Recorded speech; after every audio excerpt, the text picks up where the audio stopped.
Hey YouTube world, what's going on? Mark here from TST Industries, back in the garage, and in this video I will be guiding you through the installation process of our TST Industries frame sliders for the 2024 and up Suzuki GSX-8R. Now we do note that the counterpart of this 8R is the 8S, and earlier we did release some frame sliders for that bike. However, with the introduction of the R model and these new fairings, this bike did require a new kit. So we have a GSX-8R specific kit that will allow you to install frame sliders without modifications to your fairings. That is also designed to help provide ample protection in the event of a crash. Now, obviously every crash is different. So crash protection in a nutshell is designed to help minimize the damage taken on in the event of a crash. Now this is a 2-point frame slider system. It is mirrored from side to side. And we do have a TST Industries exclusive design here, CNC machined aluminum anodized black with a delrin frame slider cap, also paired with some stainless steel hardware and a laser cut steel adapter plate that is powder coated black. This installation process is very straightforward, and we will actually do so by avoiding having to remove all of the fairings and simply gaining access by removing some hardware. So without further ado, let's go ahead and jump right in and begin the installation.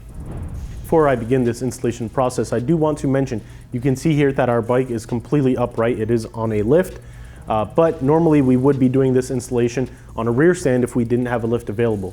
Anytime you are doing work on your motorcycle that does involve tweaking with your OEM engine mounting bolts or any crucial components like that, you should have your bike upright and providing as much support as possible to avoid engine sag and ultimately messing up your threads and creating a very expensive paperweight or a very expensive repair bill.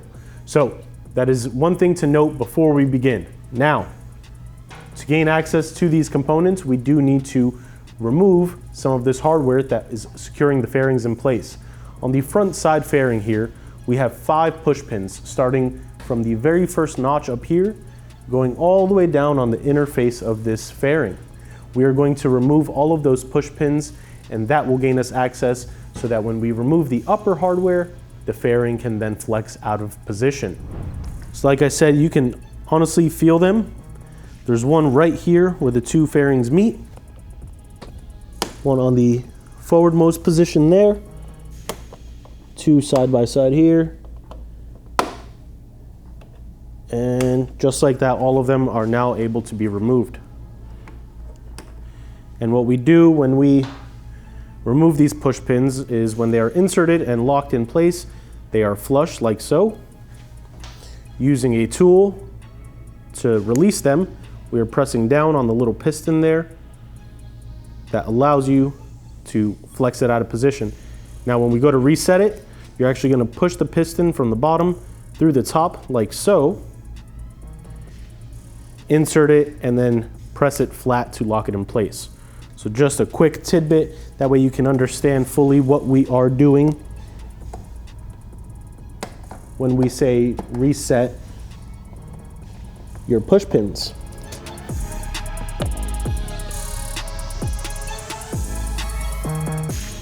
And I apologize, I may have said that there were 5 push pins, there are actually 6.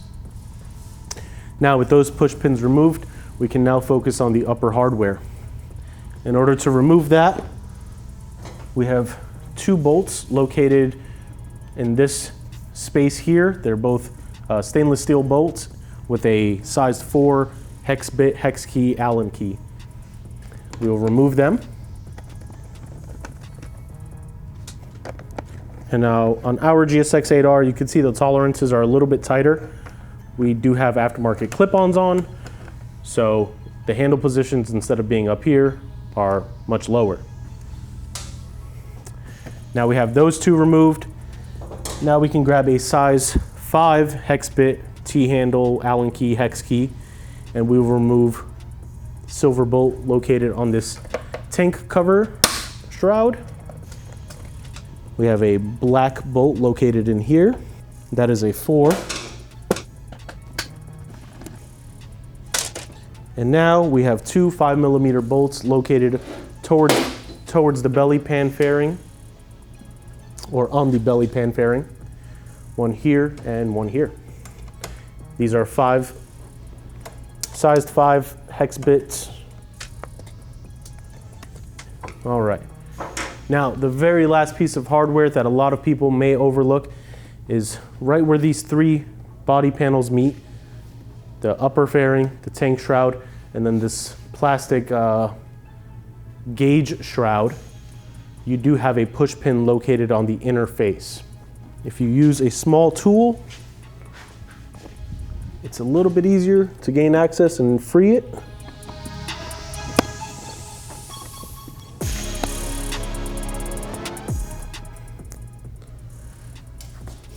All right, now with all of these fairings and all the hardware removed, we can begin freeing up and flexing the fairing out of place.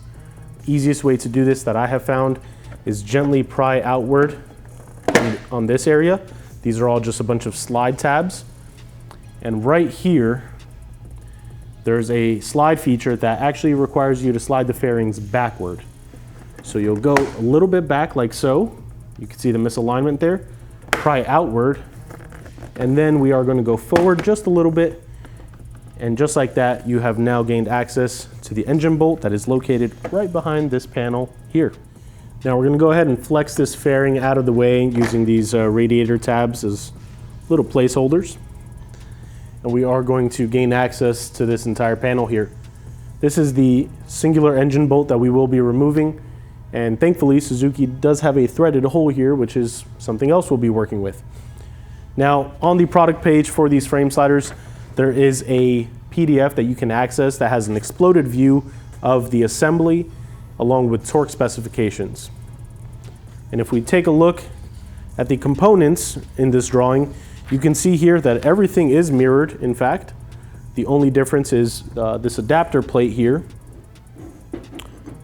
On the left side of the bike, the clutch side that we are focusing on, we have a solid piece.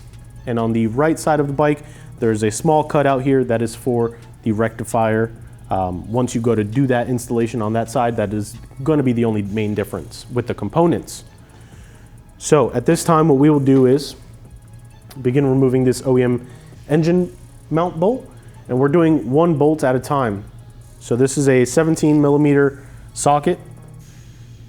Only remove one bolt at a time.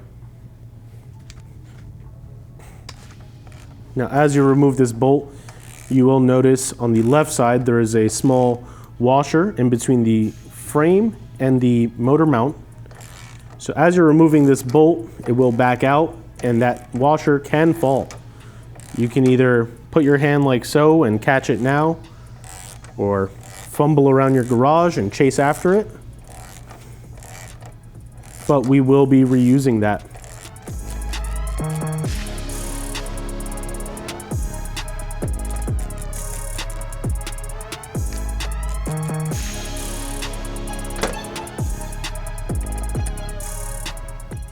Now, this is the washer, the spacer that we had mentioned. It is located in between the frame mount and the engine mount.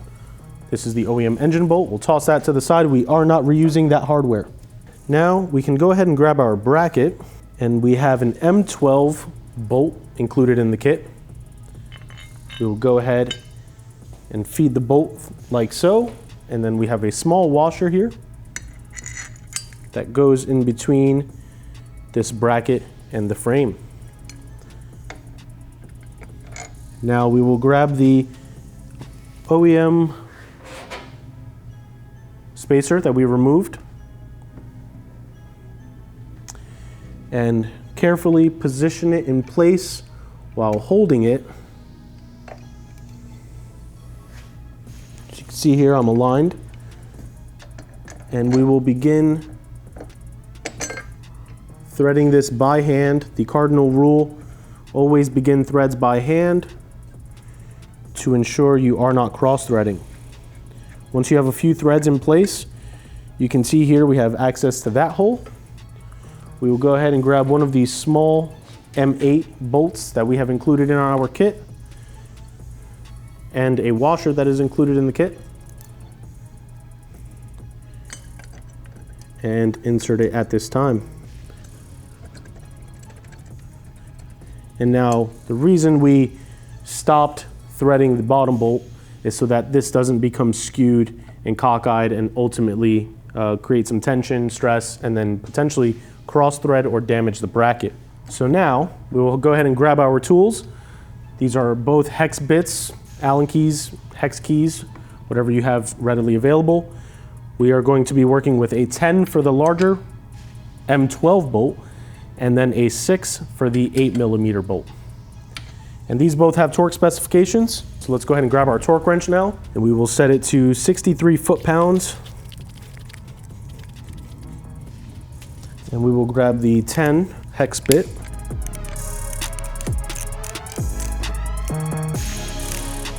Just like that. And then we will grab our 6 hex bit and adjust our torque wrench to 18 foot-pounds.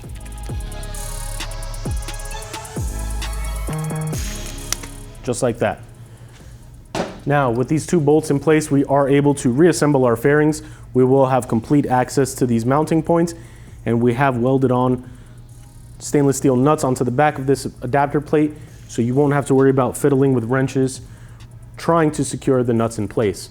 So let's go ahead, put our fairings back on, and then we will continue the installation process. And what I find easiest, start on the front. These 2 tabs up here, they hook downward.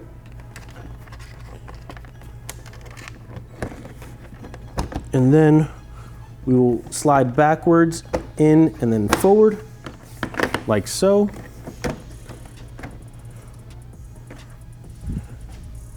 We can go ahead and begin reinserting all of our push pin fasteners. Make sure we're aligned correctly.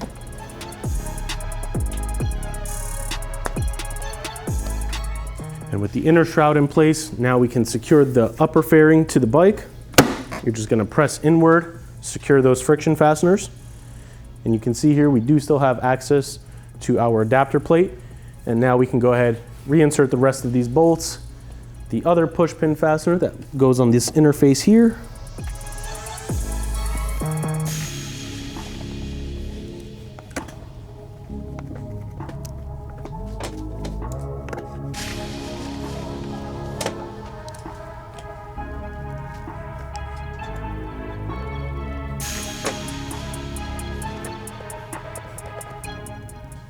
Now, focusing on our frame slider assembly once again, you can see on this exploded view at this point, all we have to do is attach our puck to our frame slider bracket and then onto the adapter plate.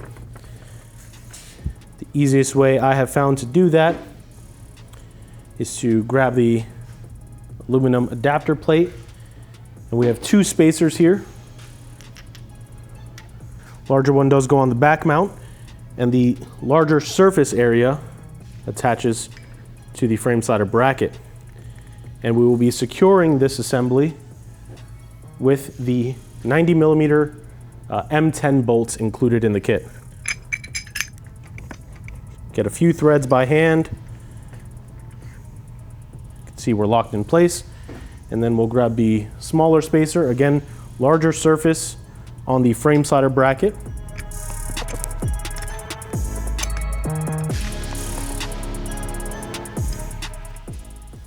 And now we will go ahead and grab a size 8 hex bit Allen key hex key.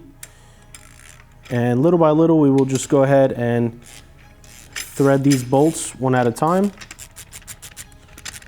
alternating between the 2. Now, we can attach our frame slider puck to this assembly.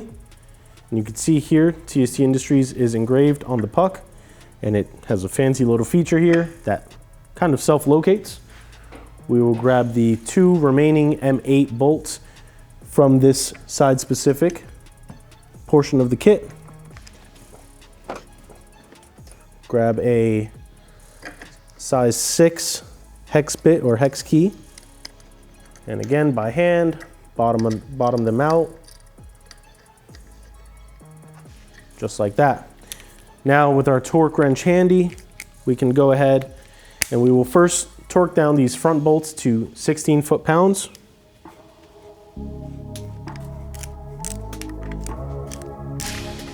Then we will switch to our size 8 hex bit and torque these bolts down to 44 foot-pounds.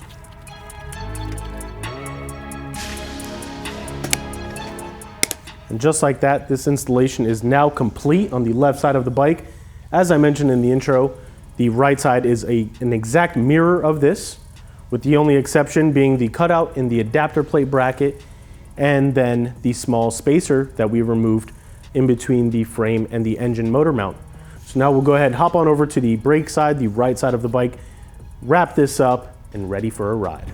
And there you have it. We've now added some crash protection to the GSX-8R that is not only aesthetically pleasing, but completely functional, and best of all, no modifications were needed to your fairings. It's a win-win all around. If you are interested in this product, you want to see more details or see what else we have available for the 2024 and up Suzuki GSX-8R, please be sure to stop by our website, tstindustries.com. The link to this frame slider kit can be found in the description below. If you have any questions, comments, concerns, you just want to drop a comment down in the comment field below, we'd love to hear from you. Don't forget to hit that subscribe button and turn notification bell on to stay up to date with all the new and exciting videos we've got going on. And if you found this video helpful, please, we'd love it if you gave us a thumbs up. And lastly, be sure to stop by our social media pages, Facebook, Instagram, and Twitter, all username TST Industries. For now, this has been Mark from the TST Garage, and we will catch you next time.